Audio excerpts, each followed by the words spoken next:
Chapter 9. The Army on the March.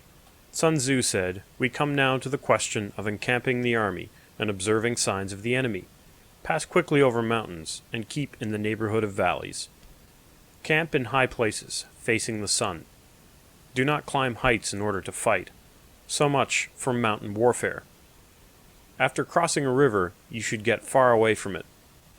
When an invading force crosses a river in its onward march, do not advance to meet it midstream. It will be best to let half the army get across and then deliver your attack. If you are anxious to fight, you should not go to meet the invader near a river which he has to cross. Moor your craft higher up than the enemy and facing the sun.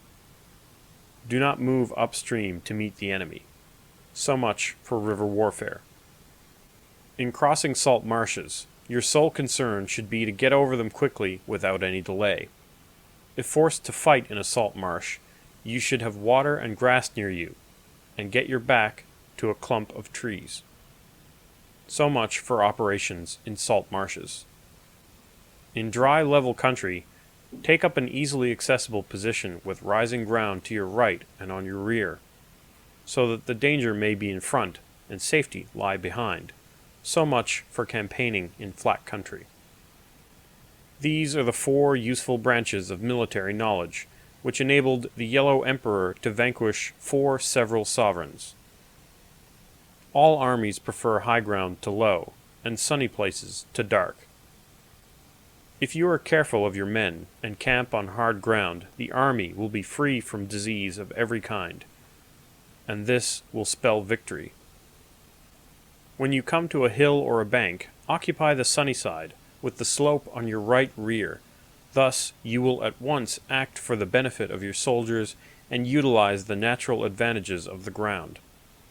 When, in consequence of heavy rains up country, a river which you wish to ford is swollen and feckled with foam, you must wait until it subsides. Country in which there are precipitous cliffs with torrents running between, deep natural hollows, confined spaces, tangled thickets, quagmires, and crevasses, should be left with all possible speed and not approached. While we keep away from such places, we should get the enemy to approach them. While we face them, we should let the enemy have them on his rear. If in the neighborhood of your camp there should be any hilly country, ponds surrounded by aquatic grass, hollow basins filled with reeds, or woods with thick undergrowth, they must be carefully routed out and searched, for these are places where men in ambush or insidious spies are likely to be lurking. When the enemy is close at hand and remains quiet, he is relying on the natural strength of his position. When he keeps aloof and tries to provoke a battle, he is anxious for the other side to advance. If his place of encampment is easy of access, he is tendered a bait.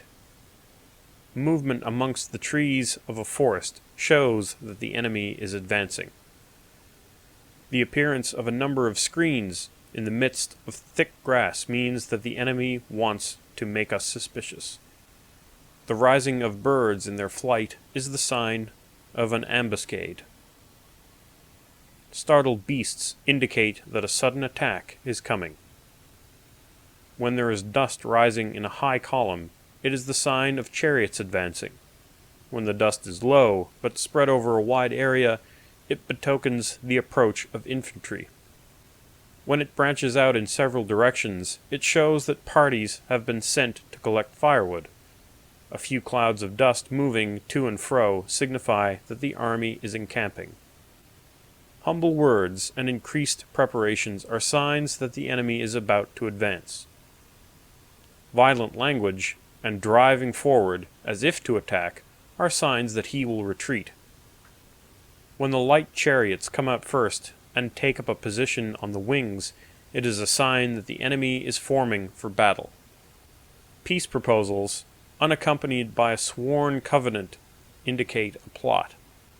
When there is much running about and the soldiers fall into rank, it means that the critical moment has come. When some are seen advancing and some retreating, it is a lure. When the soldiers stand leaning on their spears, they are faint from want of food. If those who are sent to draw water begin by drinking themselves, the army is suffering from thirst. If the enemy sees an advantage to be gained and makes no effort to secure it, the soldiers are exhausted. If birds gather on any spot, it is unoccupied. Clamor by night betokens nervousness. If there is disturbance in the camp, the general's authority is weak. If the banners and flags are shifted about, sedition is afoot. If the officers are angry, it means that the men are weary. When an army feeds its horses with grain and kills its cattle for food, and when the men do not hang their cooking pots over the campfires, showing that they will not return to their tents, you may know that they are determined to fight to the death. The sight of men whispering together in small knots or speaking in subdued tones points to disaffection amongst the rank and file. Too frequent rewards signify that the enemy is at the end of its resources. Too many punishments betray a condition of dire distress. To begin by bluster, but afterwards to take fright at the enemy's numbers, shows a supreme lack of intelligence. When envoys are sent with compliments in their mouths, it is a sign that the enemy wishes for a truce. If the enemy's troops march up angrily and remain facing ours for a long time without either joining battle or taking themselves off again, the situation is one that demands great vigilance and circumspection. If our troops are no more in number than the enemy, that is ample sufficient. It only means that no direct attack can be made. What we can do is simply to concentrate all our available strength, keep a close watch on the enemy, and obtain reinforcements. He who exercises no forethought but makes light of his opponents is sure to be captured by them. If soldiers are punished before they have grown attached to you, they will not prove submissive, and, unless submissive, they will be practically useless. If, when the soldiers have become attached to you, punishments are not enforced, they will become still useless. Therefore, soldiers must be treated in the first instance with humanity, but kept under control by means of iron discipline. This is a certain road to victory. If in training soldiers' commands are habitually enforced, the army will be well disciplined. If not, its discipline will be bad. If a general shows confidence in his men but always insists on his orders being obeyed, the gain will be mutual.